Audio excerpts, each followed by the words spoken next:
apparently, I've just been told there's something called female condoms. I haven't told you that. No, Con's girlfriend just told me that. She's are you becoming a sexpert? Is that where you're headed down?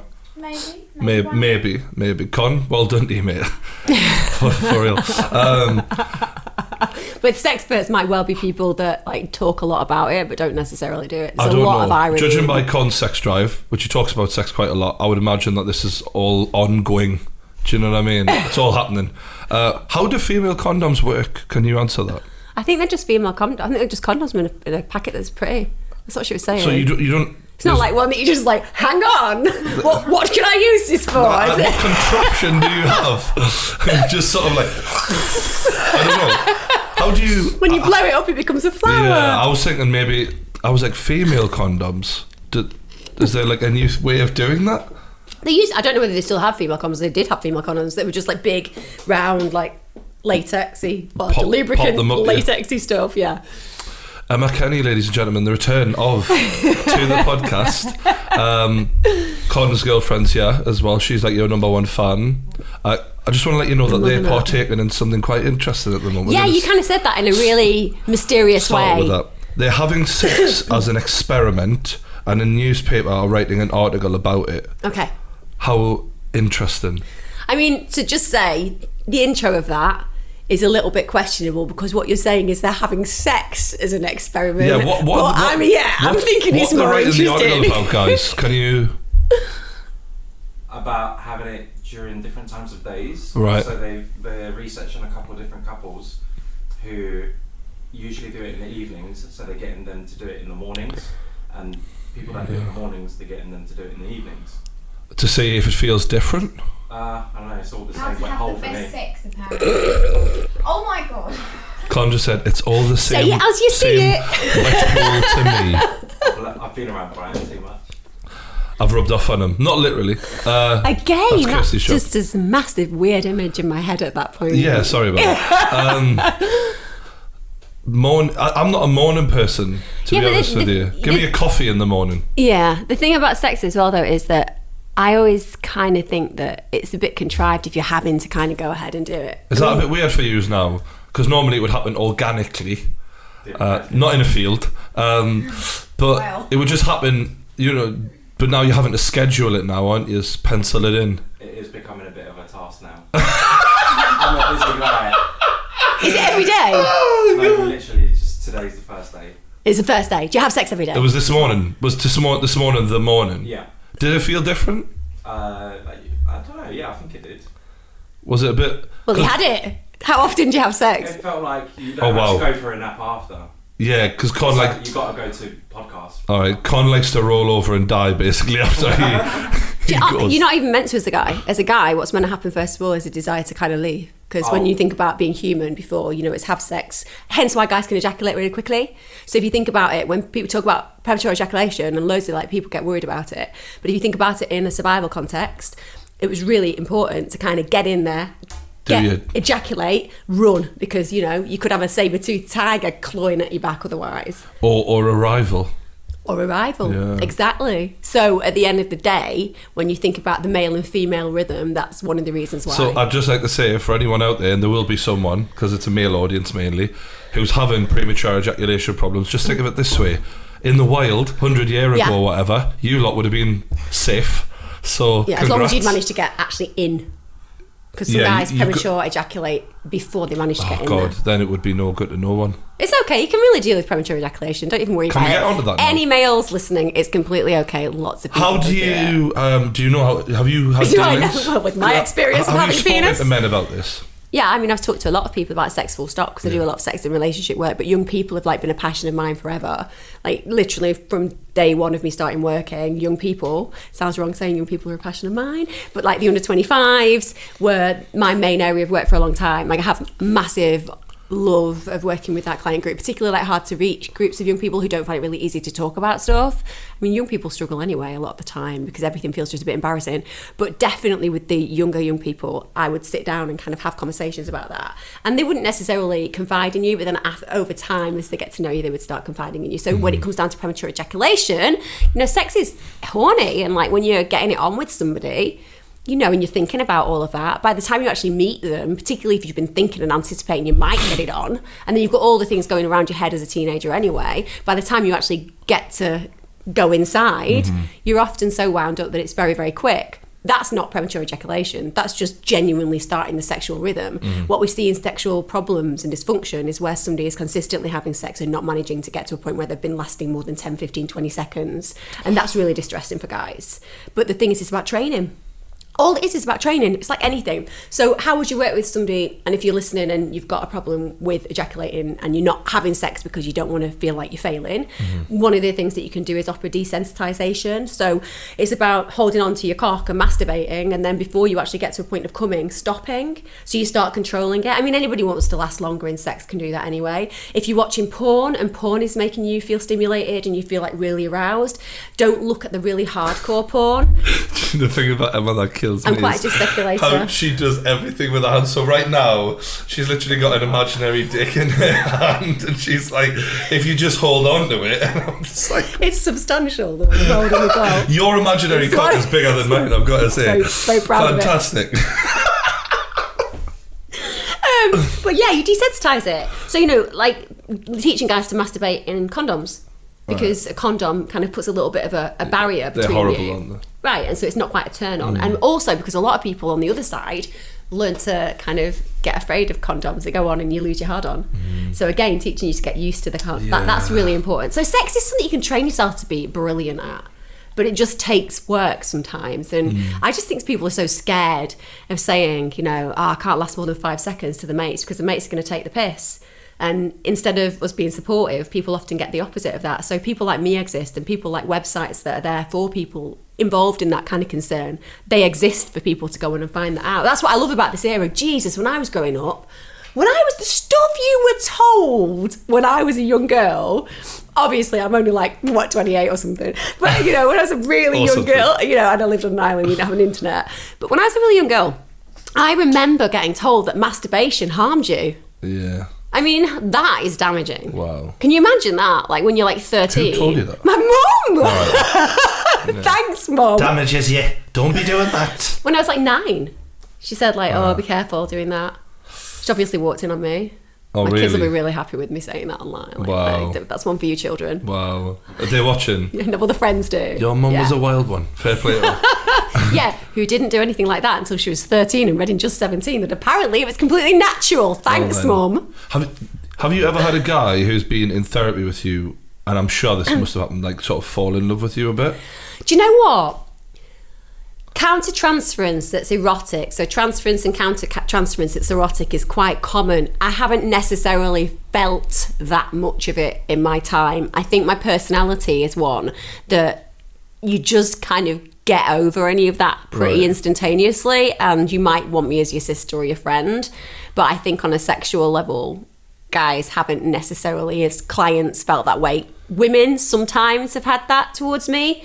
I think I'm kind of quite non-gender orientated in the way that I present myself, and I'm kind of somebody who doesn't really have a fixed sexuality, and I'm quite open about that. So I think because of that, maybe people who are female have had more of an incidence of reflecting that I'm safe to kind of project onto. But I've not necessarily explored it with clients. I've never felt myself in a position. I have explored other things, like when I've found a client that I really think doesn't like me, or when I've found a client that feels particularly conflictual towards me, that then I'm representing something for them, like a mother or a sister or a father or a teacher or whatever. So I've deconstructed those kind of situations, but I've never been in a situation where I thought, oh God, that person wants to get it on with me. And actually, very fortunately, I've never been in a situation where I've worked in therapy and had those conflicting feelings. Because I remember watching The Sopranos, and Tony Soprano, and he has a therapist, and his relationship with her grows and grows, and at one point he's convinced he's in love with her, and she's like, no, you're not, it's the results you're getting. To be fair, she was hot, so that's one of the things, isn't it? One of the things is if somebody's really attractive, but so that's another reason why it's not been too much of an issue in my career. It is, at the end of the day, that is another issue, and I do sometimes look like I fell out of a car when I go to my therapy. I'm never really dress up, and I'm not very, very good at looking very feminine and all of those things. But again, you're on This Morning for a reason, though. You're in TV. Do you know what somebody said to me yesterday at This Morning? somebody said, why don't you like wear your normal clothes to just like rock a pair of heels and your skinny jeans and your striped t-shirts? And it's like, because by the time they finished with me this morning, nobody, not even my family, recognised me. Like, really? I don't look anything like that. Do they really do you up a lot? Yeah, I look like I'm either going to a wedding or I'm probably going to get an MBE or an OBE when I'm finished there. You know, and then like I get my jeans on straight away. Like nobody, the only time I get recognised, people are like, do your kids go to the same school as my kids? You know, and it won't be. It'll just be that they've kind of watched a crime programme or something. So no, I don't have to worry about any of that stuff. Schofield definitely likes the makeup. He looks caked in it. He loves it. Do you know, he's got his own personal makeup artist. Oh my God. I knew it because he always, the creases in his skin always look really accentuated, and I'm like, what's going on? He tell you what, he looks bloody good for his age. And Holly, I'm not joking, right? Holly looks prettier all the time. It's really bizarre. So yeah, I think Holly, she started off a lot more aiming her personality and looks towards men, and now she's gone family oriented. Has she? I feel less attracted to her the older she gets, because I'm like, she's gone so mumsy now that I'm just like, nah, there's just no. She's really hot. There's no. Honestly, if you met her in real life, she's really hot. I used to have like a massive thing for her because she's my type, the bum and that, but nah, it's sort of that. Unfortunately, Holly, if you're watching, that ship sailed for you. Hopefully she can deal with that with her husband and kids. Well, we might find out. No, honestly, she's definitely gorgeous, don't get us wrong, but nah, they've changed her whole image. Like, so now I see her as like a mum. I don't see her as like a sex symbol at all. Like, yeah, who do you see as a sex symbol? Who do I think? Well, Iskra Lawrence would be my sort of. Yeah, I've worked with her. Really? Yeah, just once. Yeah. What's she like? Yeah, she was. Yeah, she's really into body positivity. Yeah. I always find it quite challenging to watch people have photographs, selfies of themselves taken, because like she has a petite. I don't know whether you've noticed in her selfies. She has a face. Yeah, all models have. And she had like 30 or 40 photos taken that was meant to be a natural selfie. Yeah. And then chose one that was like all the other. It's cool. But I'm aware that models like she's. I'd like to interview her, I think, and not even just because she's fit. She'd love to do that with you. She's. I think I've got a good chance of that. She has. She liked one of my pictures. A tiny waist, and then like a really like pert. Massive bottom. It's not massive. She's like she's not a plus size model. She's halfway though, isn't she? She's got a big bum. Yeah, she's not she a traditional has. plus size No, girl. She's gorgeous, but she has a slightly larger She's just not ass. small enough to be a model, but she's not big enough to be plus size. She is very, very natural as well. She's I think you definitely should get her, and she's really into like kind of the whole body positivity and like singing about just being yourself and all of that stuff. Yeah, which is easier said than done in our society. No, but there's sometimes I do think to myself, like, as much as I love her, like, yeah, it's easy to say that when you look like you, pet. Like, do you know what I mean? Yeah. But at the same time, that might be an interesting one to see regarding transference and counter-transference with you two, whether you actually would want to sleep with her at the end of it, or whether... Oh, really? Yeah. Well, no, just it's an interesting one. We should have that on. We should definitely have that. We should have an analysis of whether you actually do want to do that. Fantastic. Yeah. And then, let's do it. Then they can put you in touch with a journalist who can talk about the sex lives that you've got. Yeah. Do you know what it is? I'd probably run through fire to fuck her, to be honest with you. I'd literally give myself 30-degree burns. No, like, because some people, like, visually just... I would lose a limb. I would... That as little long finger. As I got to live with it. Yeah, I could. If I was breathing at the end of it. No, because sometimes when there's a person who just hits that everything that you sort of go for. Yeah, like supermodel, but with a big bum, who happens to be in the public eye, who's probably really rich. Yeah, I mean, on a scale, that would be. Her face is quite sort of girl next story, and I think I quite like that she looks like a nice person. Yeah, we all believe that you're a good personality. No, but she could be, for all I know, she could be a total bitch. I don't think she is. No, she seems really nice.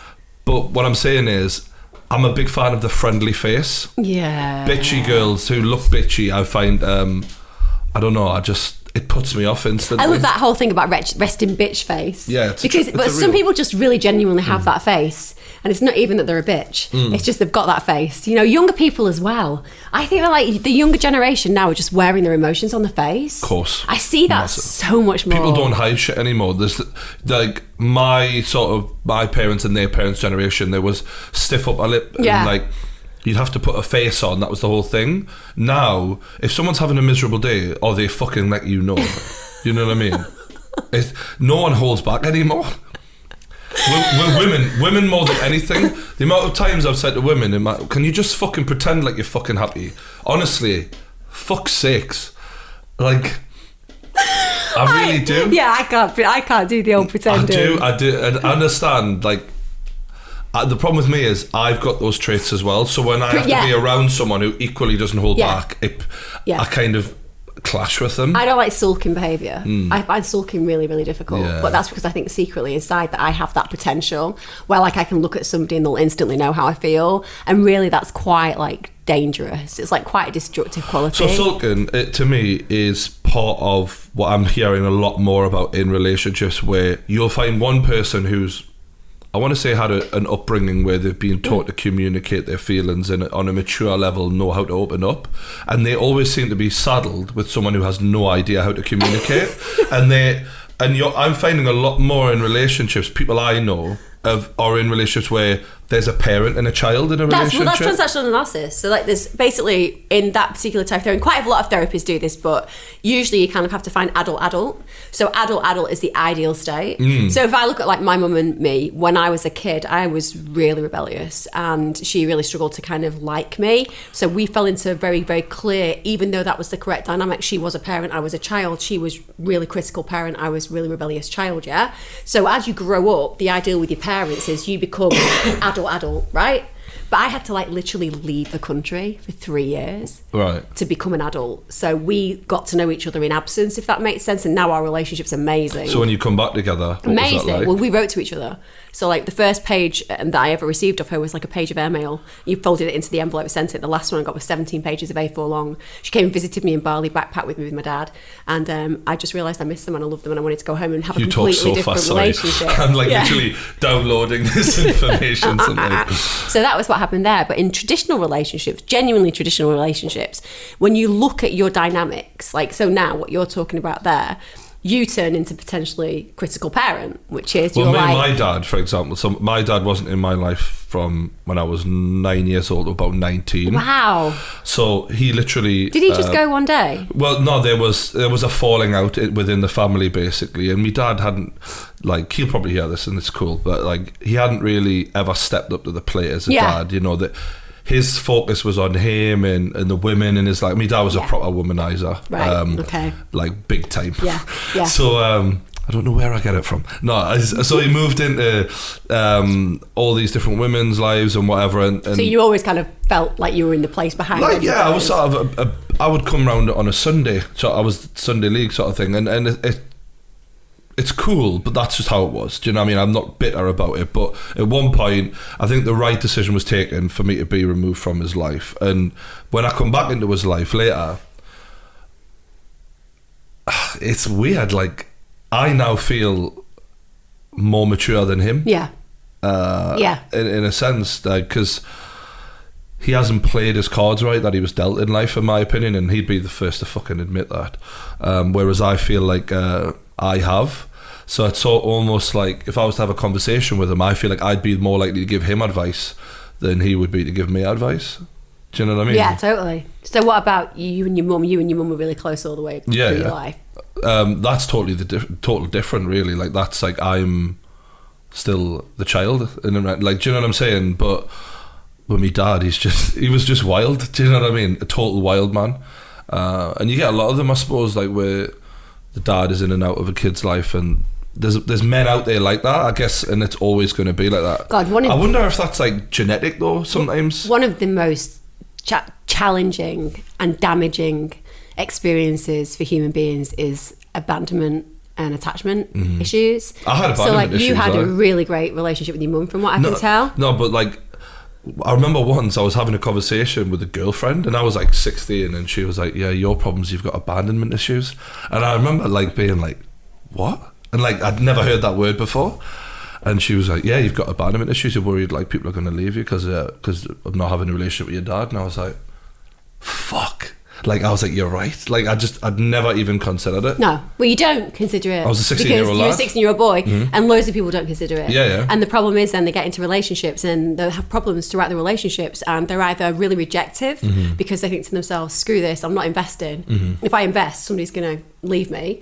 Or they get really needy because they need to make sure that that person is not going to leave them, and then that often becomes counterproductive and the individual can't give them what they need because nobody can be a parent. Yeah. You know, that's the problem. That's why adult's really important. Where are you now in your relationships?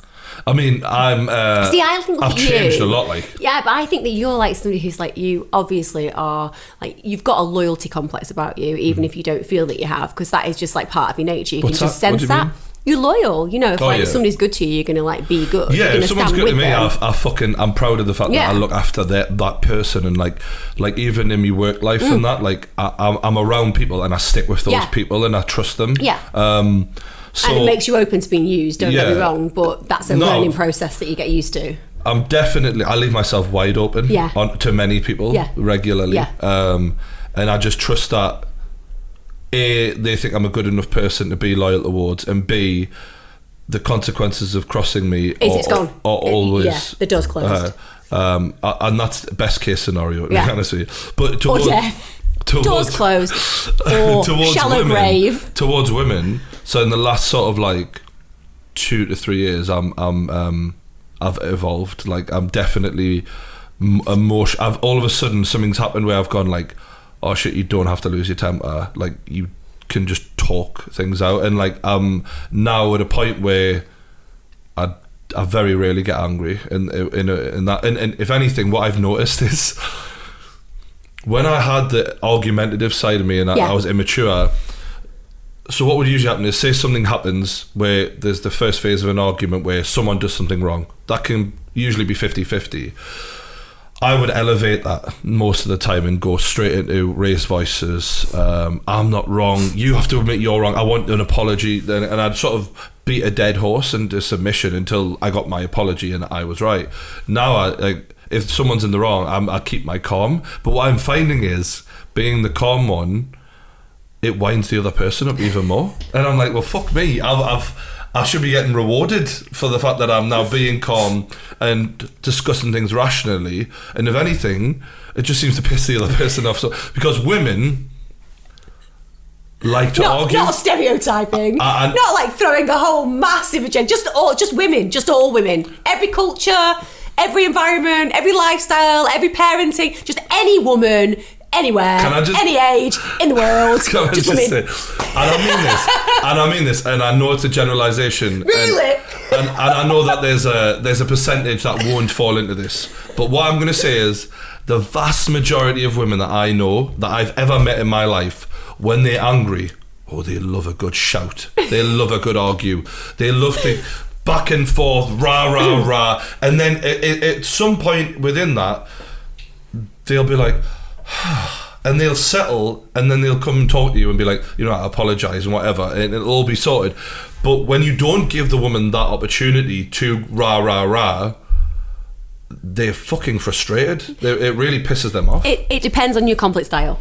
So, like, I don't shout. My husband is a shouter, right? It's like a proper shouter. Like, he'll say to me, say hi to him, to you. Oh, yeah. He reckons, because he'll just be, if we met, he'll be just like me, kind of thing. And what you were just saying about that shouting then. So when I met him, if we get into an argument, he would just like use words that like I would never use, right? Would he insult you? He would call me the C word. He would call me the C word. So I'm a little bit of an insulter. I used to be. No, he would never be. Oh my God, no. He would never. So don't get me wrong, that's what loads of people do, but he would never say anything about like the way I looked or anything like that. But he'd just call me like, oh no, I don't really... mean that. I mean, like, for example, I'd say, you fucking stupid bitch or something like that. Oh, yeah. I'd say that like in anger. Yeah, he'd like shout at the top of his voice and go like, which personality is meeting me now, Emma? Which one is it? I can never tell. And I'd just be like, I feel his frustration there. So, but I'd be just like, well, I'm not going to discuss this now, and it's really not appropriate that you're speaking to me like that. And then he would think that was patronising, but that's not patronising. It's just the fact that I'm just going to explain how I feel, and I'm just going to let that be. And then he realised that in the end, that you don't need to win.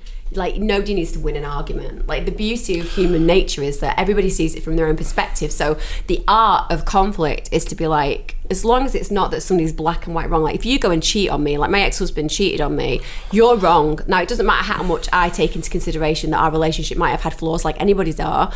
The truth is you did something that black and white, it's wrong. You can't now talk your way out of that choice. Does that make sense? So that's a black and white, right? That's so got a one thing I'm consequence. really guilty of is in a relationship, and this is like, even I haven't evolved past this is like an ongoing problem, is if I have a massive row, or I get tripped badly in any way where I'm like, fuck, I've been shafted there, and especially if it's repetitive, I hold a grudge. Like there's a real, so what I'm saying is I almost start the relationship a full tank of love for this positivity person, and love, and every single time they really hurt me, you hoard it. It goes down and down and down until eventually I get to almost empty.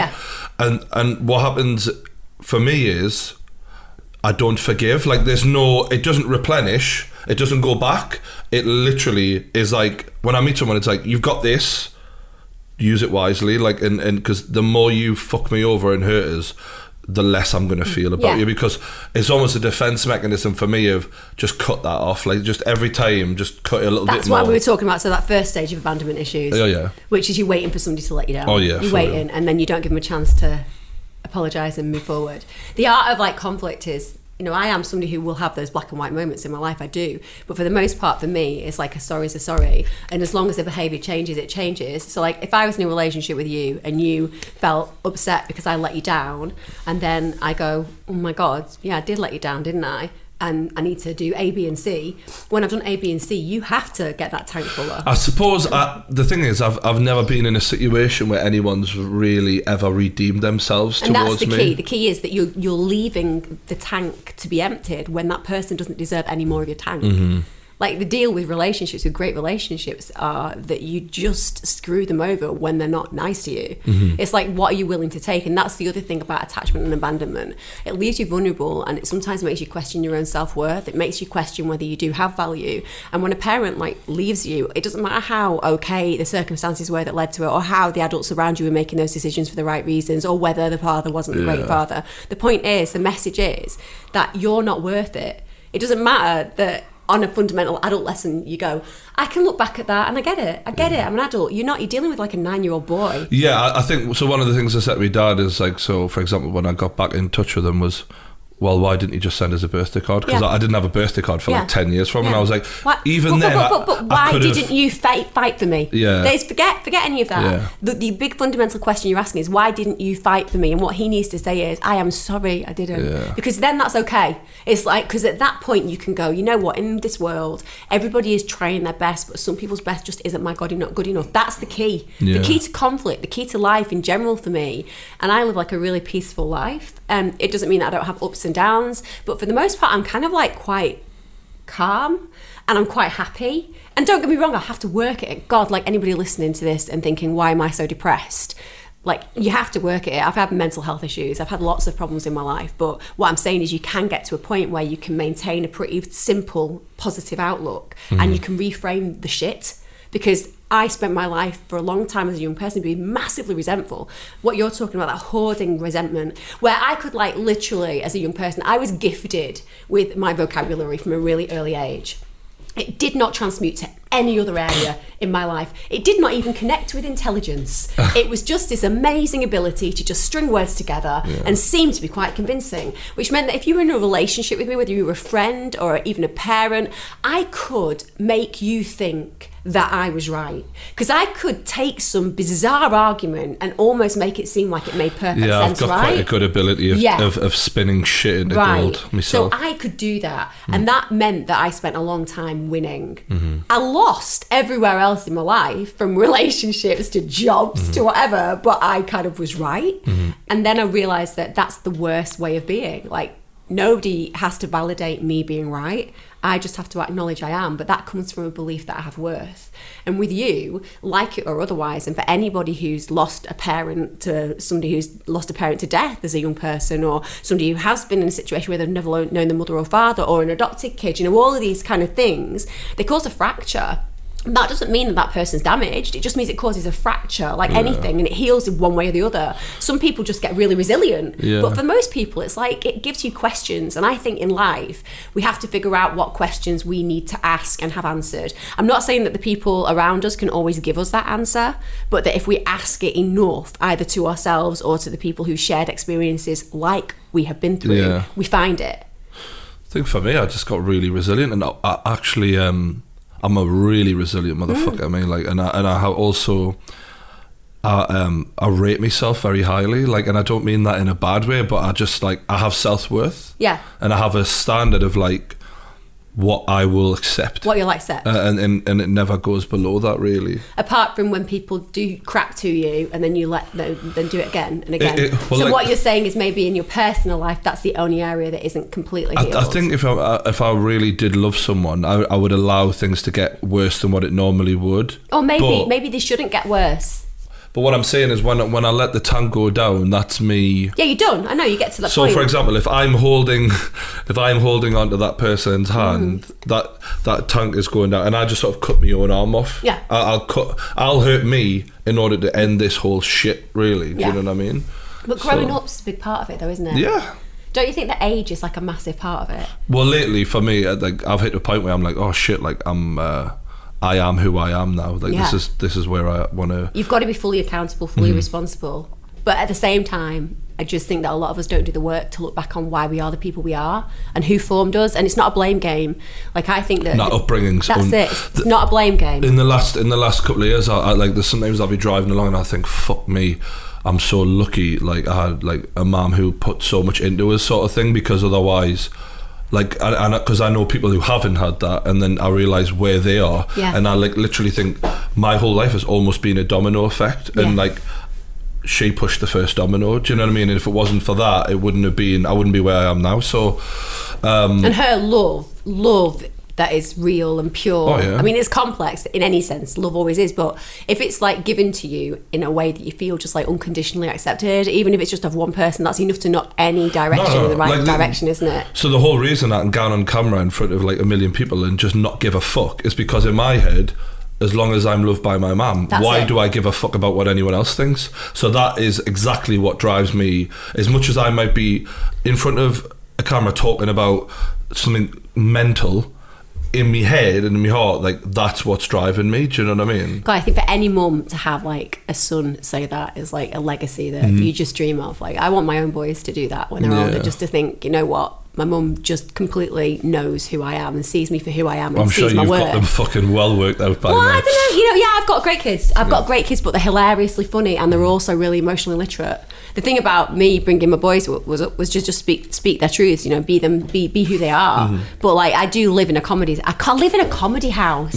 I don't take it seriously. I mean, like, parents like take it really seriously. No, you do a podcast together, you and him. So like, we just talk bollocks. Subscribe. I'll leave the link below if you want. No, but seriously, warning anybody. Somebody was writing on the thing today, going, "Oh, like, great. I've just done like a psychotherapy degree." Like, I'm sorry, the person who's like listening, because you're obviously a great listener to this show and like amazing for being lovely as well. Love positive people. But I was honestly, I'm telling you, right, they'll be so disappointed. It's just me moaning in the kitchen, usually interrupted by animals and dogs. Really? Yeah, I'm not like you.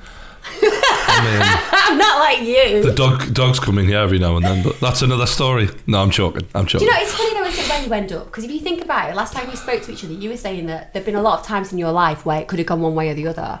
But fuck me. Do you feel like, sorry, I know this is you interviewing me, but let me just interview you for a while. I already said you can put this out on your podcast. But I want to interview you on the fact that, like, how do you feel now looking back? Like, because you're a role model.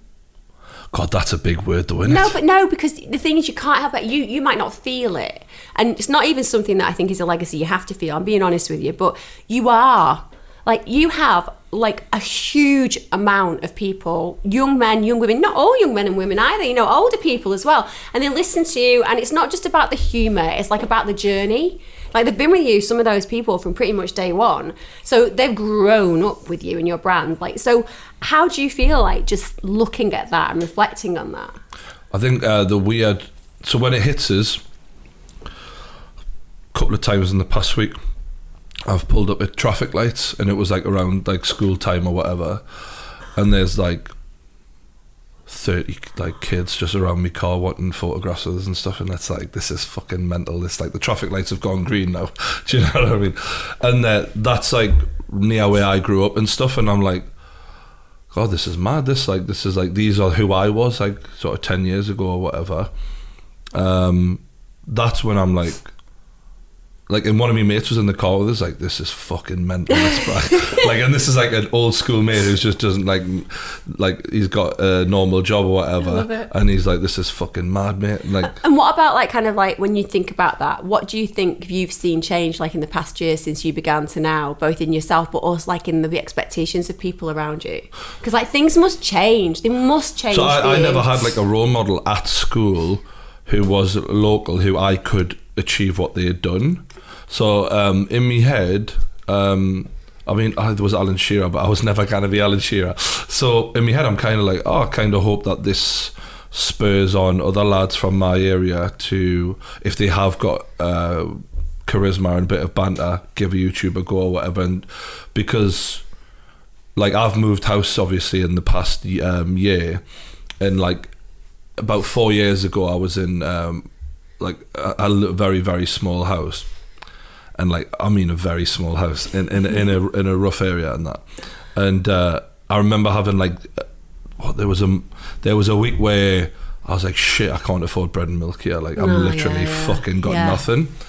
And it wasn't always like that. My life, I wasn't always, but I had like whatever, a bad year or whatever, things were going really bad.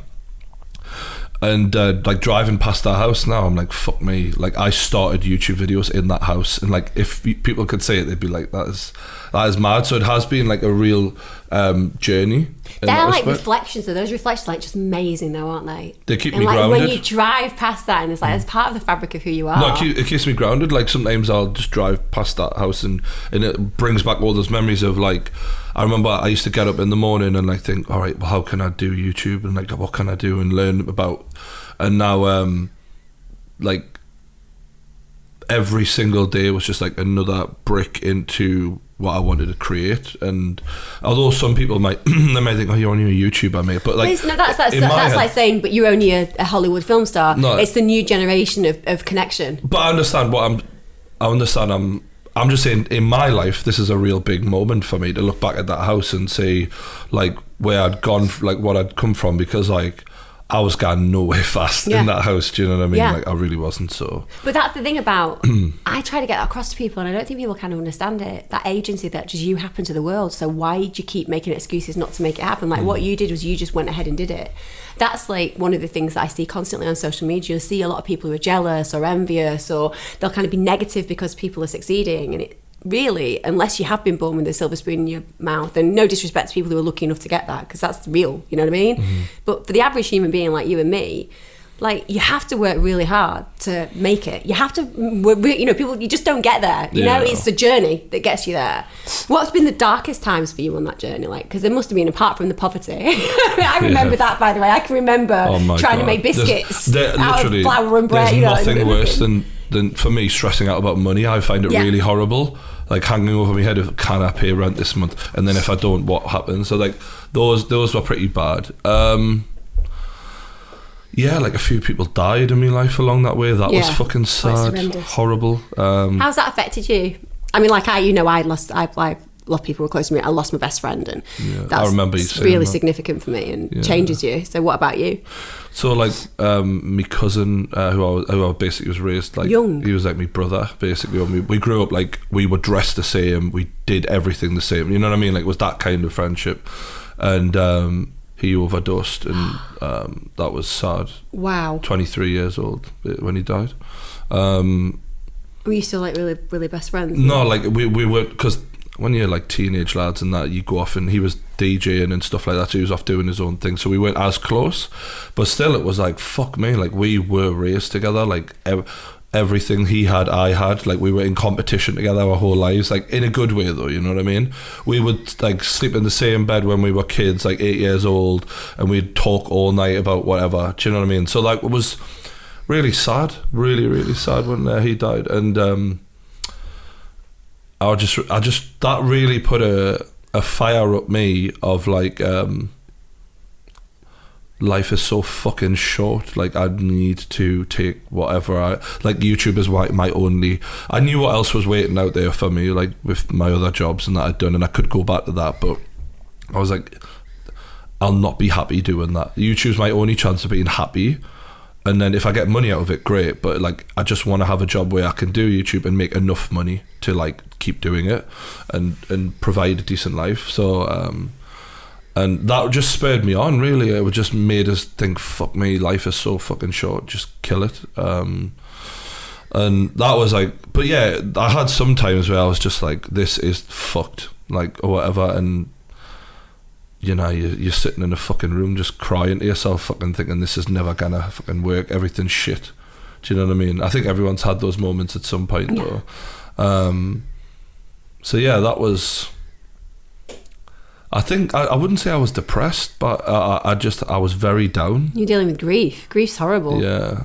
I think that for me, the whole process of watching somebody that you love die, or being there at the moment of impact when you hear that somebody that you love has died, it kind of completely scrambles who you are, and then you reform, but you never reform in the same way.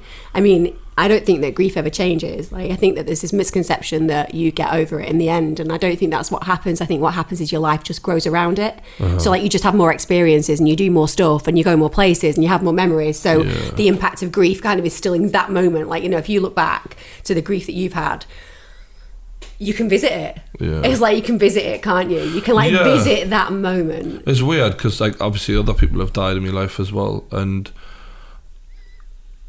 like, I was talking about Kanye West's mum dying for him. That was really hard as well, because of the guilt he feels towards the fact that he paid for the surgery that she had. And that just got me thinking about grief in general, and I was like thinking about how it was for me, and the way I described it was like, you are raised with these principles of basics in life that, all right, you wake up in the morning, sun shines, you know, you breathe air, you walk, like, these are the basics, and then you've got a person who you love, and when that person's taken away from you, whoever that is to you in your life, it's almost like the whole world just changed, and you're like, what? Like, they're there, and like, this is how things are.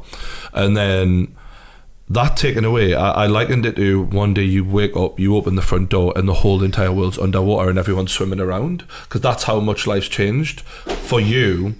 And the hard bit is that to you everything's changed like that, but everyone else, everything's normal, and you want to sort of go up to someone and shake them and go, how can you be walking around normal? The whole world's just changed, but it's actually just your world that's changed. And I think it's not just changed though, has it, when it's like a significant loss like that? Oh no, it feels like it's over in many respects, and I know people have been affected by grief even worse than me, but like, it can take you under, like, I became close after there was like 3 deaths in a year, and I got really, really low. Like, I remember there was one night where there were a couple of nights in 1 year where I was just partying to the point of like almost like self-destruct, and at the end of the night I was like throwing up in the fucking toilet, and like nearly I was choking on my own sick. And I remember thinking, because I was on my own, I remember thinking, fuck me, like, this could be curtains here, like. And I remember like straining for the life was just to try and breathe, like I literally couldn't breathe. And other times that year where I really wanted to be dead. Like, I was like, just fucking, like, don't get me wrong, I wasn't... I know you're not saying you were suicidal, you're saying you just want to be here. How am I going to kill myself? Let's just...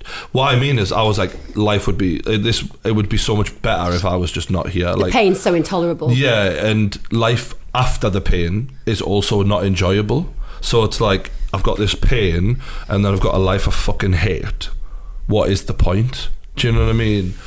But I got through it, and I stayed, and I didn't become suicidal, and I just waited and kept going, and eventually found something that I did enjoy doing, and life got better. And when you hear like the quote of Robin Williams, where it's a famous quote from one of the films, ironically because he did commit suicide, where he says suicide is a permanent solution to a temporary problem. I do agree with that, because I feel like I could have gone real down at that moment, and not allowing it to happen. As down as I felt, and waking up every morning was so shit, but just not doing that and not going down that road was like, it did work out. And I think if people are like, I know a lot of people say these things, but if you can just ride the storm, it can get better. Do you know what I mean? I think the fact that people don't talk about it a lot either, like you talking about grief and death and losing people that have real meaning, like, it's really important, because we don't. Like, the problem with the legacy of grief is that everyone's going to have it. Like, that's the irony. Like, we don't sit and talk about it enough. Like, we need to talk about everything more. I mean, even mental health gets bracketed as mental health. Like, I don't see the difference between mental and physical health. It's exactly the same. Your brain's an organ, it feels things emotionally, but it's exactly the same as if your kidney is packed in. If it packs in, there's some real consequences, right? I think it's worse, in fact, because if we are anything in this world, it's our brain, really. We're more our brain than anything else. Yeah. But the point that we don't do that conversation, you know, we don't have those conversations about like the fact that every single person, like there'll be young people who have listened to your podcast who have just lost a mum or have just lost a dad. And the point is that because you can't just go and listen to people talking about it in reality, you just don't know where to go. Like you said, even as an adult, you're sitting there thinking, well, how do I process this enormous feeling that's like, I've literally got dread every moment of the day, just dread. We had people, because I opened it up to Twitter, what do you want us to talk about? People saying anxiety, and I remember the anxiety attacks I used to get, and I went to the doctors, and I was like, what the fuck is this feeling I'm feeling? I explained it. I was like, tight chest, can't breathe, like nervous, like can't sleep, but also exhausted, and like all these things that were going on. And they were like, oh, that's an anxiety attack, like you're having them regularly because of all the shit that you've just been through.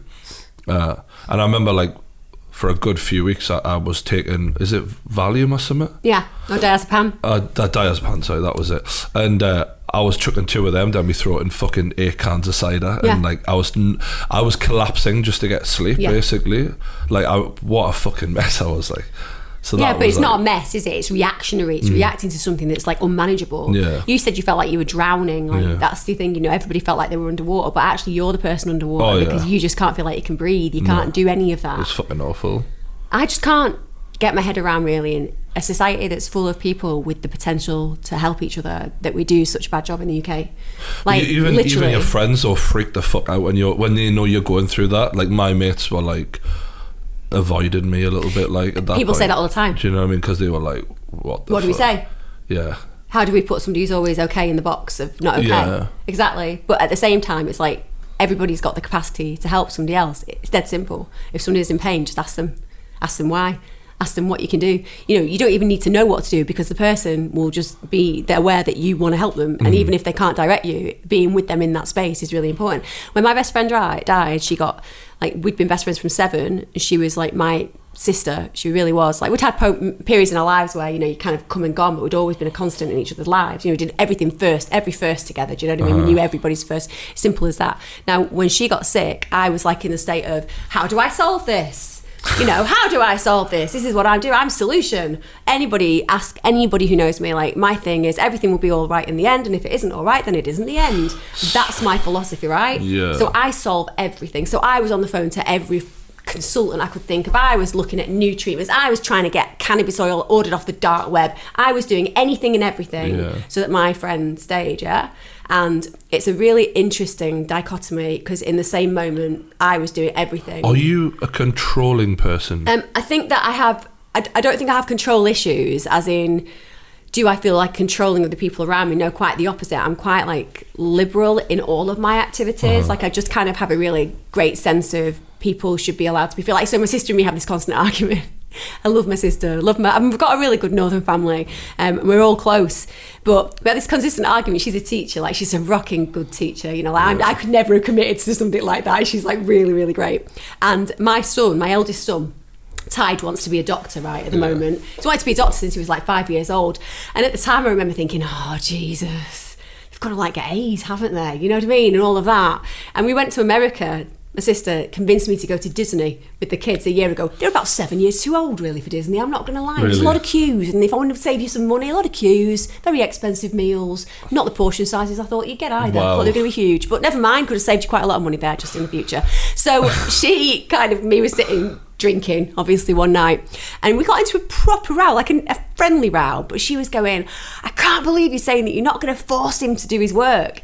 And I was saying, listen, I'm bringing up men, you know, and women, obviously. I haven't got women as girls, I haven't got girls, but I'm bringing up men right now, and my men that I'm bringing up have to have consequential thinking, right? So if that boy wants to be a doctor, yeah, then I'll do everything I can to help him, but I ain't forcing him. Like, that's his job. That's on him, right? That's on him. And I won't feel his disappointment. I will love him. I'll accept him. I'll be proud of him, whatever he does, as long as he's happy, whatever he does. And my other one doesn't know it once, and I'm like, yes, just go do a communication study degree or something and then go and work in a shop. I don't care, you know, as long as you're happy. My eldest one wants to kind of be a doctor. If he fails, he fails. So I'm quite able to let people have their moment, yeah? But as a person, do I feel solution orientated? Yeah.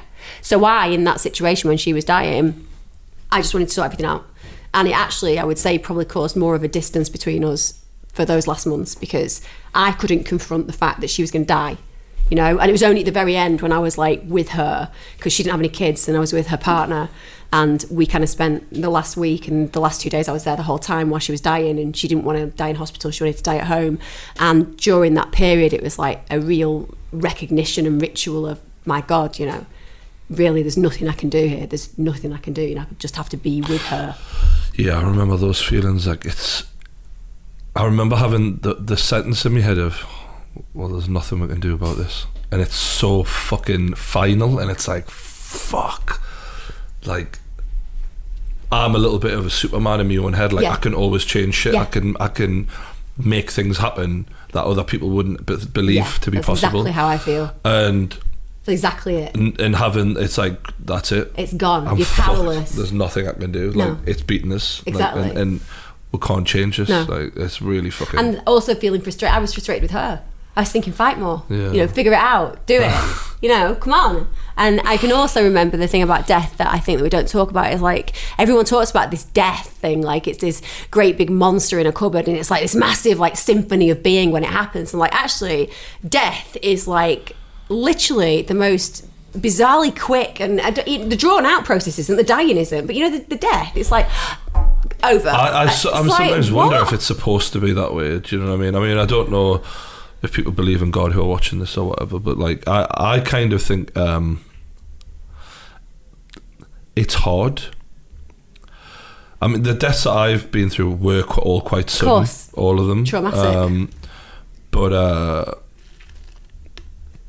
with that, it almost relieves you of the pain of having to see someone slowly deteriorate, which I know other people have to go through, and I feel almost lucky I didn't have to see that with the people I love, because that's even worse sometimes, you know. Yeah, but to some degree, watching somebody die also gives you a process to adapt to it, whereas when it's sudden, you're kind of like, whoa. I think that's why I got the anxiety. Do you know what I mean? I think the anxiety attacks come from being in shock. Yeah. Like, what the fuck? But your vulnerability as well, because you realise that things that made sense don't make sense anymore. So like, we live our lives, even though there are no rules and nothing really makes sense, we live our lives believing that there is a thing that makes sense.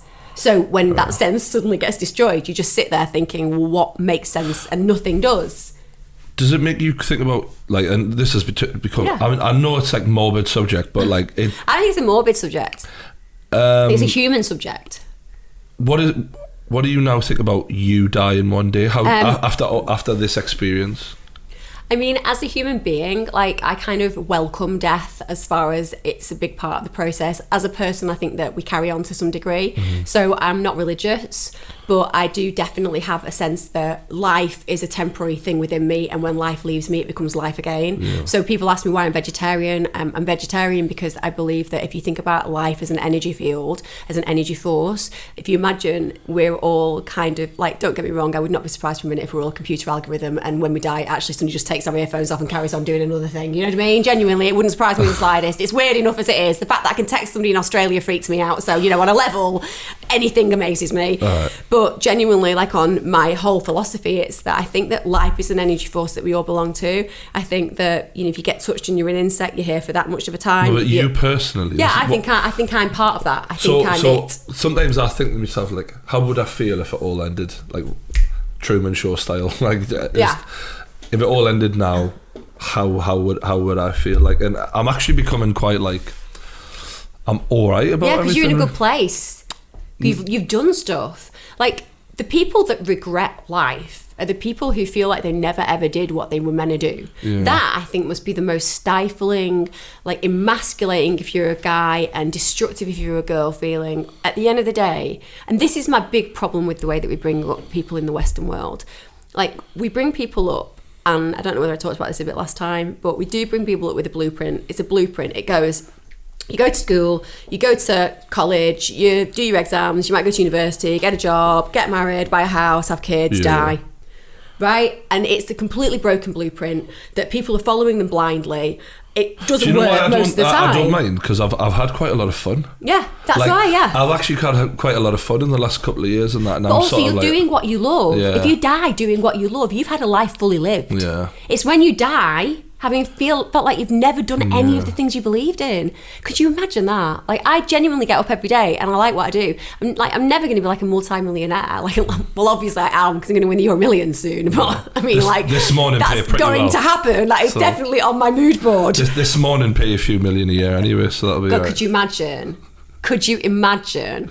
I could not afford to work at This Morning more than once a week. I bet your Holly Willoughby's on a fair packet. Yeah, I can imagine. Yeah, I imagine you're right. Imagine you're right. Imagine they're all on a decent packet. The lucky bastards. I'm not on one of those though.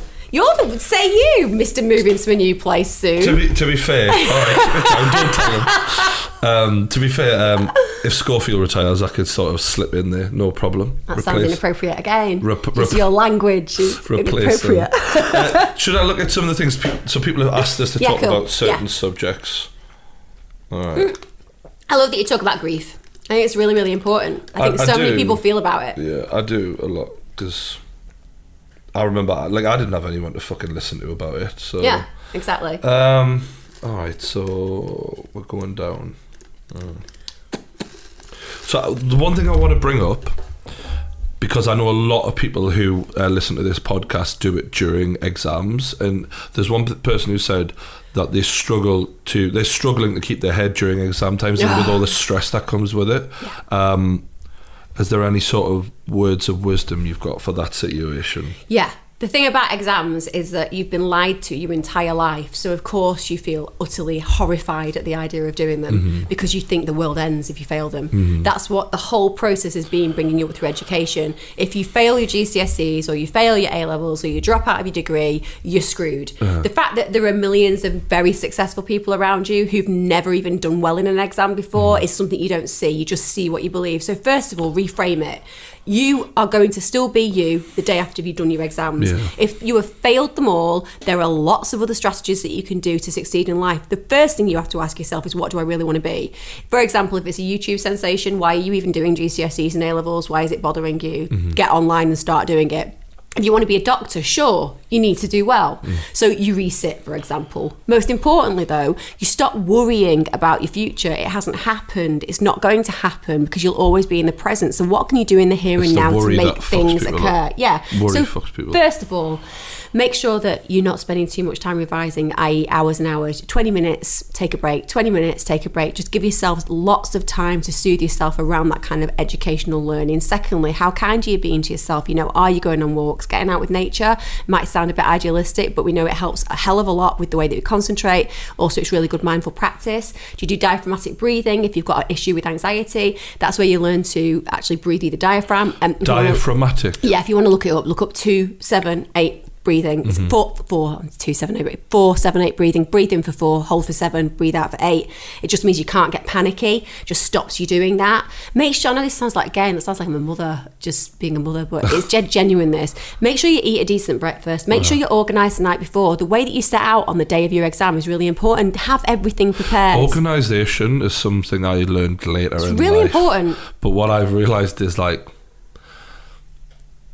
it's the key to success. Yeah, it is. Being organised and early. is a massive, like, it is the difference maker for me, and I see this across the board, is that the more successful people are the ones who are the most organised. Yeah, like Bill Gates gets up at 4 o'clock in the morning. It's as simple as that. So make sure that you're organised. Make sure that you're hydrated as well. The brain works a lot when it's got a lot of water in it. If you've done sod all revision, right? Yeah. If you've done sod all, you're not going to do as well as you should. But big deal, you made a choice. So if you want to make some better choices in the future, do it. But if you have done your work, if you have revised hard, if you are organised and you go into the exam and it's not a great paper, then there's nothing you can do about that apart from try your best. Do you know what's mad though? I think my brain is only now ready, I'm the same. ready to sit exams. And that's right. I was like, what the fuck are they doing? Making young kids sit exams. Have you seen them as well? The levels that these kids are doing now. Listen, I have been in education a long time. I worked in education a long time. People are lying if they are saying the exams now are as hard as the ones that used to be. They are harder by a huge amount. The Tory government are despicable as far as I'm concerned. They are despicable. I do not care what they've done to education. It's disgusting. It's all right if you go to Eton, your dad's on a massive padding wage and you've got several tutors, then bang on, it's system for you. Nice one, going and being a corporate lawyer.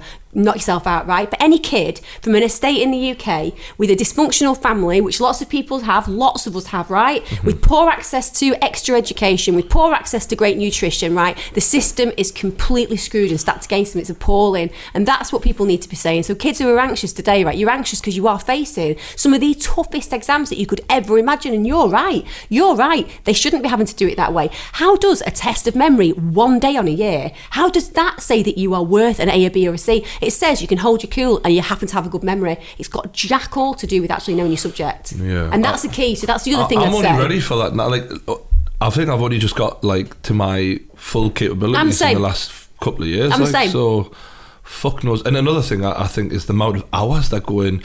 Like, I think the idea that they have homework is ridiculous. Like, I would ban homework. Yeah, I think that's a great idea. True Geordie and do you know what? Teachers would. The thing about teachers is, right, nobody listens to teachers. Yeah. That's what drives me mad as well. Like, teachers don't want to be marking every other... Honestly, the amount of stress, people who think they've got loads of holidays, you're delusional. Teachers work so hard. But also, teachers want autonomy, they want creativity, they want flexibility, and they want to be imaginative. That's what they want to do. And they have it all taken away from them and told to do this, that and the other. The fact that kids are doing, like, I don't know, 7 to 8 hour days in school learning all day, like, how are their brains got any chance to fucking take all that in? A lot of them are bored, you know what I mean? And the thing is, you don't need to be bored. Education can be the most amazing experience. And that's why when you've got great teachers, and there are lots of amazing teachers, like Mrs. Skinner and Mrs. Kerr were my teachers. Like, they were the 2 teachers in the world who thought I was brilliant. And actually, I did really well in theirs because of that. So their attitude implemented my change to some degree. But what kids today are facing is a lot of negativity because they're having to do all of these things. I've only just started enjoying learning in my life. Like, I didn't really enjoy learning at all. Like, as a kid, I found it just boring because I was forcing myself to learn something just to win the exams, basically. Now, like, so Lawrence, he's on holiday, by the way, if anyone's wondering. He went to film school, so he knows a fuck ton about editing and all this sort of stuff. So if I want to make a certain kind of video, I had to learn a lot from Lawrence to start off with. Giving him a bit too much credit these days. A lot of this is me now. Just want to put that out there. But anyway, but I've learned so much, like, just from, and not only that, in business as well, like doing brand deals and doing sponsorship deals. I know, it's huge. And I'm like, wow, this is amazing. Like, I'm learning so much, but like, I've only just started enjoying that. And I think to myself, imagine school was like about what you wanted to learn about. Yes. Imagine how... Yeah. I don't just mean like how to make a fucking Snickers because you love Snickers. Like, that would be an amazing thing to do in domestic science, though. I would have took that. But I just mean, all right, halfway between, you know, like, let's just say your ideal career, roughly, like, we will teach you the basics. Right. I agree. The basics of what that would entail. And obviously, if you want to go on to a degree level, you can after that. But the way it's structured is insane. Like, A levels, the amount of people who take an A-levels who tell me like they're even worse than a degree because you're basically doing 3 degrees in a year. It's like insane. I found the A-levels way harder than the degree. Do you know what? My eldest son said to me that why can't I just do what I want to do to be a doctor? He said, because then when I'm like 18, I'll be really sick of being a doctor. And you're like, yes, a kid of 15 can see that would be the right way. It's to do with the Tory government, I'm sorry. Like, just going to put myself there. If you get loads of abuse about me being dyed in them all red, might be a problem. Apologies to anybody. Oh, someone's asked what your opinion is. Oh, right, okay. Thoughts on technology rising and playing a large role on widespread depression and anxiety people are going through, whether it's come to light way through more years. So this kid who's asked this, I know him, and he does have depression himself, and he's a big gamer. And I think what he's meaning is like, do you think that, have you noticed that that's playing a role in people's depression in terms of social media and that? So it's one of those things that's subjective. It's almost impossible actually to say. Yes, the research says that people who spend a huge amount of time online are more likely to be isolated and therefore have a higher incidence of mental health issues such as depression and anxiety. However, one could also argue that the personality types of individuals who spend long periods of time on games may feel isolated, and that's why they spend that time online on a headset chatting to people. And even though they seem to be depressed, it could be that actually that's even better than it would be if they were on their own. Right. So that is something that's not very possible to quantify. Yeah. Someone's asked for your psychological opinion on Tommy Robinson. Tommy Robinson. Do you, because when you watch him, he swears blindly that he isn't a racist. Are you able, from your training, to pick up if you think he's telling the truth and that there are actual truth in what he's saying? What Tommy Robinson is saying is he's not a racist because Islam is not a race. It's a religious belief. Is he Islamophobic? Yes. He has an absolute fear of Islamic individuals who are definitely orthodox, so people who are very heavily into their religion. So he feels that it's a religion of hate because there are passages in it which relate to killing people who are not Muslim. It relates to negativity about certain other areas that we don't, in what we consider a liberal society, to be acceptable. The Bible equally does. The Torah equally does. You know, if you look at any religious text, basically they're talking about just rip the heads off everybody and like rape, pillage and murder. They were written by people in times where that was acceptable. Right. But the difference between the Bible is that we have, to some degree, emancipated it. So what's happened is the Old Testament theologically and the New Testament theologically are two separate texts. The New, Jesus arrived, that's where Judaism separates and Christianity begins. Jesus arrives and goes, guys, let's all like dance with prostitutes and drink together. And then like Christians are like, yeah, let's do that. Sounds like a great idea. He was just a big hippie, wasn't he? Yeah, and like let's just hang out with people. That's why he had the long hair and the beard. This is it, right? So that Woodstock, happened. 2000. So C of E, for example, when you look at Richard Dawkins, who's an atheist, Richard Dawkins says the only religion that you can arguably say has actually developed to move forward is Christianity, as in the C of E particularly, less so with Catholicism because it's the fact that they still kind of believe in quite a lot of the hellfire stuff. But nonetheless, hellfire and brimstone. If you get rid of that and you just say, look, screw all religion. The difference between Islam is that it can't be changed. It must not be changed. So it can't do what the modern day Christians have done. You can't do that. It's part of sticking to it. Right. But the idea, so Sharia is actually, it sounds terrible when you hear the bits that the people are throwing at you that seem to be terrible about women, etc. But that's not how it usually plays out in modern world. You know, it doesn't play out that way. So they've modified it without actually rewriting the book, sort of thing. There are like something like 1.5 billion people of the Islamic faith in the world. If they wanted to have a problem with us, man, we would be in trouble. Yeah. Right. So the problem with people like Tommy is that he makes a lot of sense when he speaks. He's a great orator. He sounds like his arguments are flawless. You're kind of like, yeah, at the end of it. You know, if you are listening and you're not an educated person, you're kind of like, yeah, that's it. We're going to get taken over. This idea, you know, we're getting taken over. And like that psychologically is really powerful because then you're like, hang on a minute, who's taking us over? Now, the fact that, one, ultimately, that's ludicrous. It's not happening. Secondly, have you actually there's a lot of people of the Muslim faith that I personally know, the last thing they care about is taking over the world. They just want to live peaceful lives and give the same to the families that I want to give, right? So what's happening is a change. It's assimilating. We'll all assimilate. Right now, the problem is Islamophobia exists because we've had horrible things happen. And there are still some... A small section who are playing by the original book. The people who are the mentals, the people with severe mental health issues in Islam, severe like ISIS, rocking.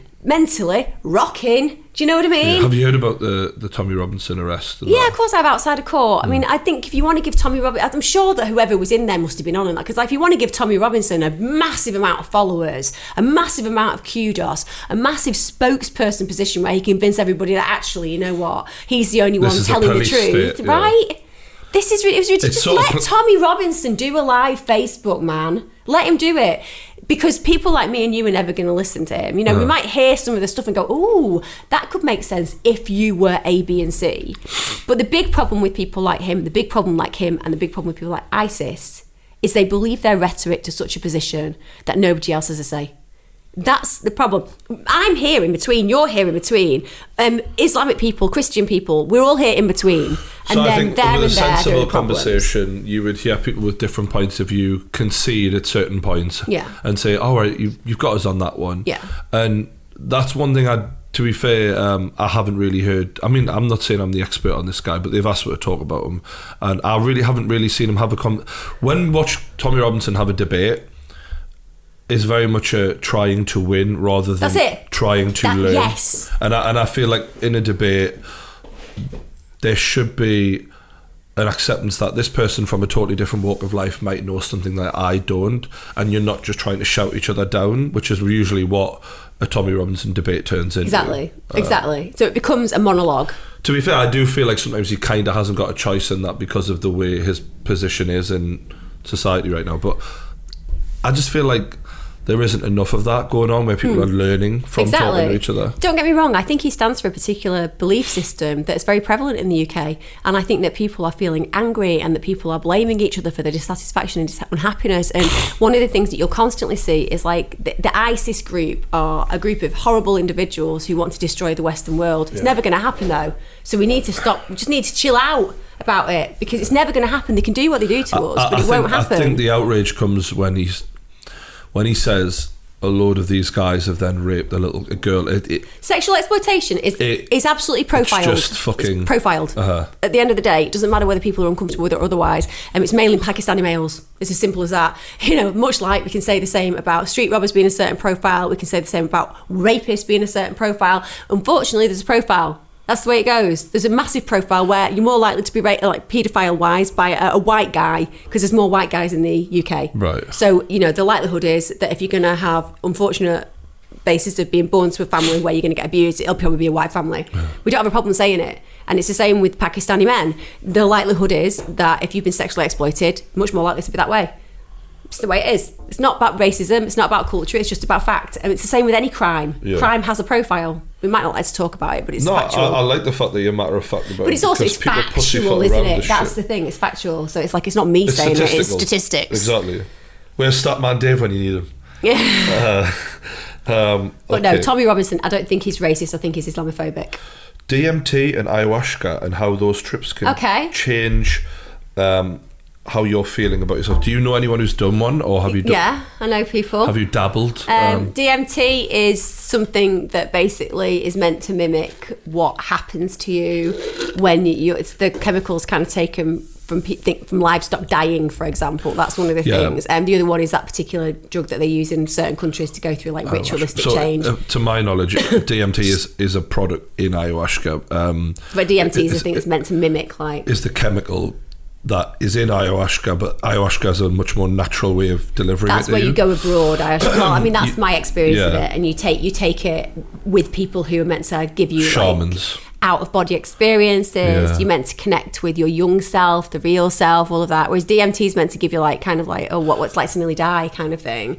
I think personally, like the first one, ayahuasca, if you want to go over and experiment with that kind of stuff, as long as you do it with people carefully in a safe environment, then knock yourself out. A bit more worried about stuff that's coming around in the UK now, because genuinely when I was growing up, drugs were a lot more pure. It really scares me, the stuff that you can get these days. No, there's a lot of people dying from one tablet and stuff like that. Yeah, I now. mean, Leah Betts was the person who died when I was growing up. That was the one person you knew. Everybody knew her name because she was the kid who drank too much water and she died on E. And that was really horrible to hear about. She drank too much water? Well, you can drink too much water. Really? Yeah, it happens. That's one of the common deaths. That's one of the common deaths. You drink too much water. But what happened the other weekend? Do you get like dry mouth or something? Well, I think it's like just that upset. You know what it's like if you're on an E, if you're on a pill, everything can get a bit obsessive. You know what I mean? Fucking mad. You know, but the last death I heard about, her blood turned to acid. Fuck me. Her blood turned to acid. Shit. Yeah, I did hear that. Right. Actually, yeah. So that worries me. Like since the beginning of time, man has changed the way that they think and feel by using drugs, right? Do you want to know what my policy, if I was just to put it out there, legalise and regulate and tax every single drug. Just do it. And my bigger question is politically why we don't do that. My day, if that came, just for once, I'd love to walk into a corner shop and just be like, yeah, I'll have a packet of fruit pastels and a packet of heroin, please. Yeah. Well, like just to say. Yes, like, I'm not sure you'd be getting a packet of heroin. I don't know whether you obviously want to kill yourself instantly. Just a couple of packs. Just pack opening. That'll be a different pack opening on YouTube, I tell you. Chewing gum as well. But I think the whole idea behind DMT is to open your mind, expand your mind, expand your reprogram. consciousness. It's about. Look, it's a bit like when people talk about the first ecstasy tablet. You know, everybody like has that first because what happens is you go to a new state, a new place. You know yourself in a different way. Again, don't get me wrong. I know a kid who recently got into ecstasy and like he won't shut up about it. Yeah. Like it's like the thing that because it gives them a state of being. So like, but the problem again with things like E is if you feel a new state of joy, then your average state of depression feels a lot lower. And you have to be ready for that. I think what people need to do when they start taking drugs is think about what they are going to impact on the rest of their life. So is that like a rubber band effect, you feel? Yeah, it's just simple as that. Like if I've only ever known this is my really happy, and now I'm like, this is my really happy, then my sad is sadder. You can't help that. It's just the way it is. So when you feel ordinarily sad, you feel really sad. I know that people are always going to take drugs. I think that that's completely normal. It's what we do in our society. But what we should be doing is regulating them all. We should tax them all. We should make sure that every single one of them is in a situation where it's not going to kill the person. We should plough all the money in tax into rehabilitation and education. And more importantly, we should know that we get rid of street crime. We get rid of trafficking. You know, all the sex trafficking to do with drugs. The bigger question is why do the government not do that? And they don't do it because they know damn well what the impact would be on our society. We wouldn't have gangs. We wouldn't have all of this street trafficking. We wouldn't have half of the negativity going on. We'd wipe it out. And when we do that, it means that there'll be more people asking questions of the government. And the prison system. Keep us down. Keep us down. Keep us down. Yeah. And that's the fact. It's not, it's me saying it's a fact. That is of an opinion, I should say. But if you listen to what I've just said, you'll know what I'm saying makes absolute sense, so it should be a fact. I hope my lifetime, that's my hope in my lifetime, I get to see that. My hope in my lifetime is that I get to see regulation. Well, other European countries are heading that way, so hopefully that'll be... Well, Portugal did it, they decriminalised everything. 50% decrease in addiction, 50% increase in those who have been addicts into employment and education. It's worked. The point is it's worked, so why aren't we doing it? All right, couple of interesting ones here. It's from a lass, looks like a teenage lass. Why do easy girls always get the guy and barely any of us regular girls get their attention when we'd quite happily play a game of COD and eat pizza? Fair play to her. She feels a bit pushed out, you know what I mean? The thing is about girls... Do easy girls get the guys, though? Well, I don't think there is an easy girl. Okay, there's a girl who wants to have sex, there's a girl who doesn't want to have sex. You know, there's a girl who's willing as a young person to put out, there's a girl who's not. It's completely subjective. Like, I don't judge anyone. If you want to screw around with whoever you want to screw around with, do it. But if you're asking why are guys going for the girl that will put out, well, it's got nothing to do with you and anything wrong with you. It's to do with the fact they want to have sex. Sex is like really I can vouch for her. She's great right. fun, it's exciting, it's tantalising, it feels fantastic. And if there is a girl willing to give the guy that and they're not necessarily looking for a long-term committed loving relationship, they just want a bit of fun, then they're going to do that. It's not that they're not going to end up, believe me, eating pizza, chilling out and having fun with you. You're going to find a guy who absolutely takes you as you are, who you are. But maybe don't see girls as easy. Just see Yeah, them but as... the thing is, though, sometimes if a girl puts out on the first date, it doesn't mean that she's not going to land the relationship either as well, because sometimes people just click. You're just saying that to any future girlfriends. It's just making sure that they're aware he'll completely see you again after that first night. Put it this way: if you want a second date with me, then like having sex with us is definitely a best way to go about it. Do you know what I mean?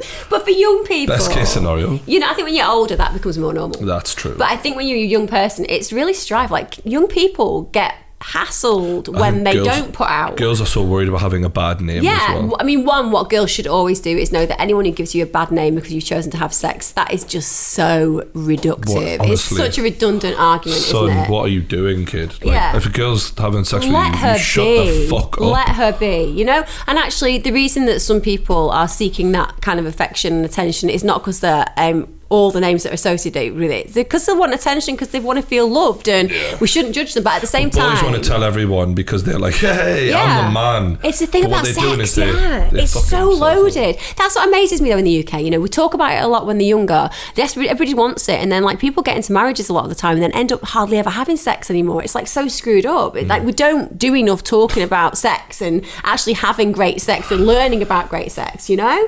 Everybody should be having sex like every single night if you're in a relationship. Not every night though.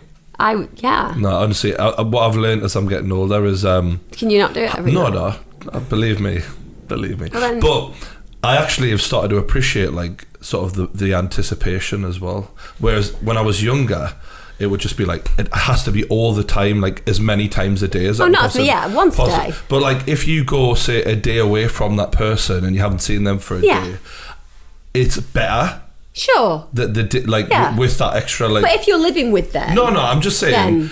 I'm just saying sometimes like I've actually learned something recently. Absence makes the heart grow stronger. I'm growing. I'm growing as a person, and what I'm saying is sometimes waiting a day is good. Sex play is really because then really you start positive. Texting each other and all that, and you're like, and when I see you, so.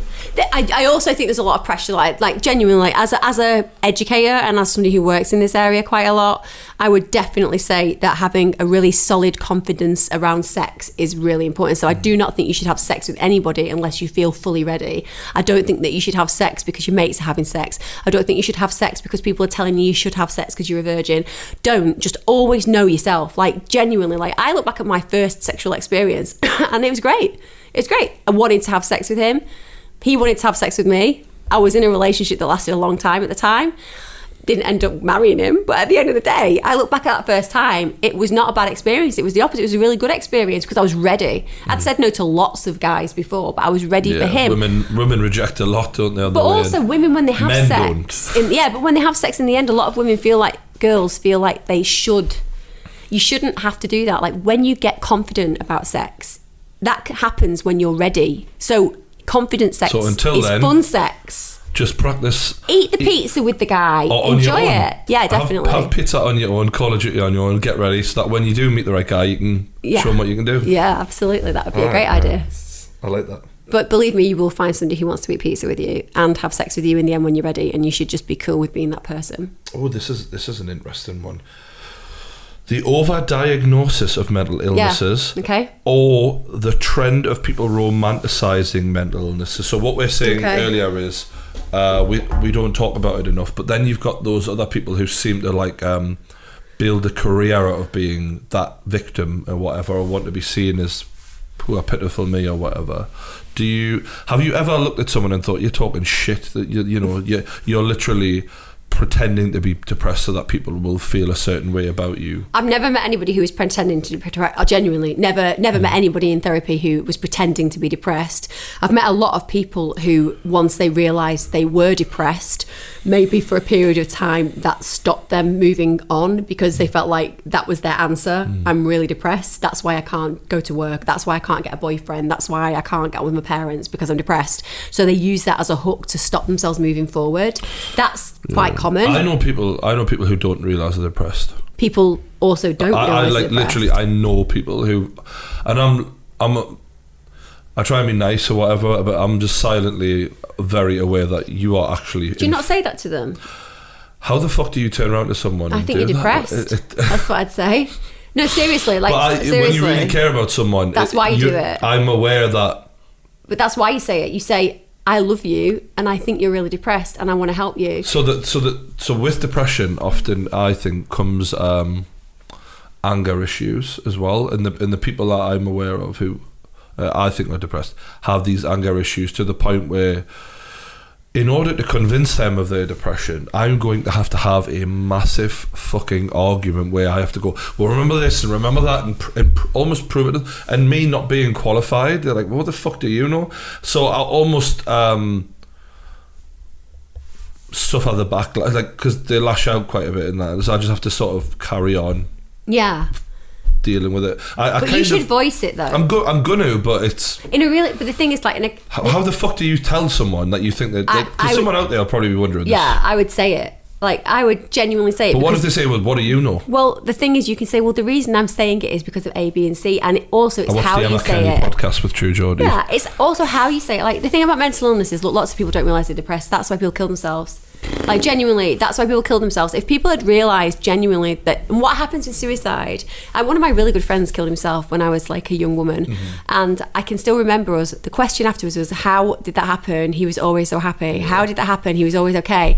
And then you realise that actually they were just always acting that way because they were trying to fit in, and you look back and you say to yourself, there must have been so many times that his actions, like at that point, if we'd asked, could maybe have led to that conversation. What you're saying is you're even further down that line. This person is acting in a way that looks depressed. So if they're already at that point, they're even further down the line than that person who killed themselves because they're actually acting in a way that's quite depressed. So you have to reach out. Like, I'd say to anybody and everybody, it's far better to reach out and get somebody shout at you, somebody reject you for a bit, somebody tell you that you're wrong, but then they've heard it.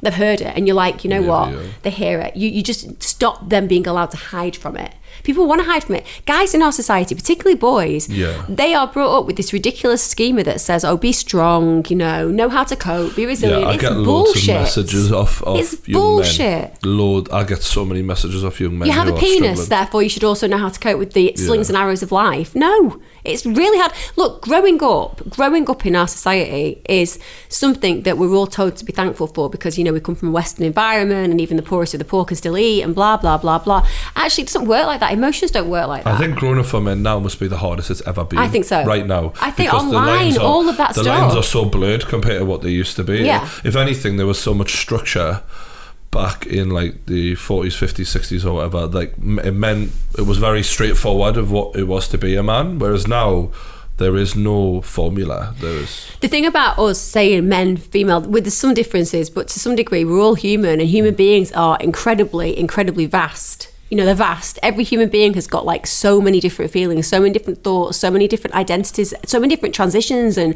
recreations and, reinventions through your life. That's one of the things that young people should be told.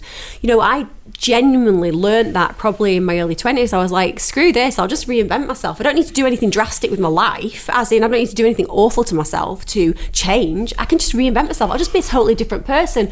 You go through shades and transitions and changes, and I think we need to teach young people that. So when they're sitting there at 14 thinking, I don't have any friends, I'm not popular, I'm being bullied, or that person doesn't fancy me, feels like the end of the world. It's like, yeah, it feels like the end of the world. It's just the end of this. So what do you want to do for your next part of your world? What do you want to do for your next transition? Why are the numbers of male suicide so high in your... is there because of what you've just been talking about. Do you think? Yeah. I think that I think it's the biggest killer of women as well, don't get me wrong, but that's higher for men. I think because guys are brought up constantly feeling like it's not okay to cry, it's not okay to be demonstrative with your emotions, you've got to be hard, you've got to be cool. Yeah. I mean, you look at when you're at school, right? Do you know what I mean? The nice, sensitive guy who is going to be a wonderful husband is often the person being bullied. The guys who are cool and in with the in crowd are scared shitless that they'll get dropped from being in the in crowd. So they're doing things that they're not altogether comfortable with to other people potentially just to stay there. Yeah. You've got the most popular guys that actually don't know how to control and use their power appropriately. So they're doing things that really they're going to regret a few years down the line and be regretful of. And then you've got the girls at the same time kind of finding the things attractive that in 5-10 years time they're not going to find attractive. It's confusing. But nobody sits there and says that to them and says make choices based on who you are, what you want, what you need, not what you think other people think you should be and think you should need. Nailed it. Completely agree with you. That's there. where that goes. Be who you actually are, not who you want people to see you as. Yeah. Because they're two different things. And also, it's so bloody exhausting. That's the other thing. You know, you put on this ridiculous cloak that doesn't even belong to you, that's like a disguise that you think you're meant to be. And then you have to play it and act it the whole time. And you go home at night, you feel like you're duplicitous because you're not actually being the person you truly are. You feel knackered because you're thinking, did I actually carry that forward? Did people believe it? You know what I mean? You just went from duplicitous to knackered. Yeah, but you do knackered. You really do have a fucking vocabulary. Absolutely knackered, because it's like being somebody that you're not is exhausting. You have to check out whether you made sure that you made sense and that thing. You wake up the next day, you're like, oh, put that cloak back on again. Just like, be you. Like, be you. It might mean that you lose some of your friends. That's cool, because you'll find new friends who like you for you. You know, be you, because in the end, you might not get the guy or the girl that you really like, but you'll find the person who reflects exactly what you deserve. Be you, because in the end, you will never have to make an effort. Things will feel less exhausting, and you'll feel happy. That's what you need to do. It won't cure everybody's mental health issues, but it'll make it a lot easier. 1,000,000%. Someone, like, so you've already mentioned, and also just to say as well, know that no matter where you are, particularly as a young person, you will be loved by somebody. You'll be absolutely adored by somebody. That's the other thing. I think there's a big fear about that. You'll be absolutely adored. You will literally be adored. There will be somebody who sees you one day and you will take their breath away, and you won't know why. And I had somebody saying to me yesterday, you know, there's always going to be a girl prettier than me. There's always going to be a girl younger, prettier, taller, shorter, bigger, whatever. It's always going to be somebody. Don't compare yourself to that, because one day somebody's going to walk into your room and it's just going to take your breath away, and it's going to happen for you, and it's going to be incredible. And then all you should ever do in that moment is look at that person who reflects your worth and spend your life thinking, fuck, how lucky I am. How lucky, because we've done something crazy in our society in the past 50 years. We've taken the emphasis of being, we've taken the emphasis of meaning, and we've extrapolated it over the way you look, the way you earn, the job you do, the house you live in. Bullshit. The only thing that matters is this tiny nucleus of being with the person that you love, or a family you create, or your extended family that surround you. That is having meaning. That is where happiness lives. That's where mental health lives. That's where truly feeling grateful lives. And it's small, and it has fuck all to do with the way you look, or what your pay package is, or what you're going to do in your career. It doesn't matter. So when you worry about all that shit that these young people are writing in about, when they're worried about all that shit, it's jack all to do with happiness. And it's there, and everyone can get it. It's just right there. It's just acknowledge it. Yeah, 1,000,000%. I can say that from experience. Like, it's so true. And we just spend our lives chasing things that we're told make us happy, and then we're feeling constantly like we're running into walls because it's not real. No. Like, obviously, like I say, I've gone on this journey, and then you sometimes think, oh, forget a better house or a better car, or whatever. Literally, it's bullshit. It's bullshit. It is bullshit. You get the same place in a shit car. Genuinely. My car till last year was worth £200. Don't get me wrong. You have a nice little time when you first get a new thing, whatever that new thing is. You may have a new coat, new house, new car, but it's all temporary. About 6 months. Yeah, and you're still left with you and who you are, and that's what the real truth is. And then people will watch things. They'll watch videos, you know, of people who've like gone off grid, and they'll be captivated by these two incredibly happy people with their little family, and they'll be like farming somewhere really remote, and they'll just be talking about the fact that they've worked 2 days a year doing whatever because that brings them enough money in, and people are like, oh my god, they seem really happy. And you're like, yes, because they took the fundamentals of happiness and just made it into their whole world.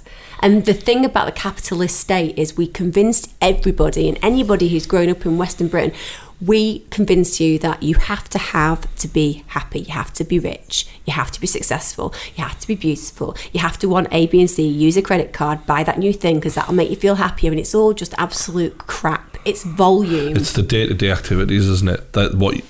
If you're doing what you love. Basically. When people say about why am I feeling depressed because I'm spending so much time online, for example, like obviously I think the online world's amazing. I think the cyber world's incredible. I think it's such a democratic environment and also connects people everywhere, so it's great.